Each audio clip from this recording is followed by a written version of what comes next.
Guys, good afternoon. देख सकते हो हमारी बच्ची कैसी लग रही है, नहाई है। और ये बताना कि हमारी बच्ची हमारी जैसी है कि हमारे हस्बैंड जी जैसी है। कमेंट बॉक्स में ज़रूर बताना हमारी बच्ची हमारे पे गई है कि हमारे हस्बैंड जी पे। बता दीजिएगा कि हमारे जैसी है हमारी बच्ची। देख सकते हैं अभी कितना छोटी है। फिर एक नन्ना मुन्ना मेहमान आने वाले हैं। अरे हमारी बच्ची नहा वहा के फिट है, देख सकते हैं। ये ढक्कन खा रही है। बोलो कह दो का है पापा, पापा बोलो। बोलती है जब मोबाइल देखती है तो बोलती है पापा। और ये भूलना मत दोस्तों, इसे बताना ये हमारे पे गई है हमारे हस्बैंड जी पे।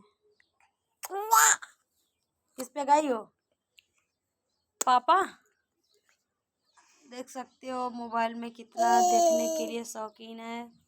और कमेंट बॉक्स में जरूर बताना हमारी बच्ची हमारी पे गई है कि हमारे हस्बैंड जी पे गई है। देख सकते हैं।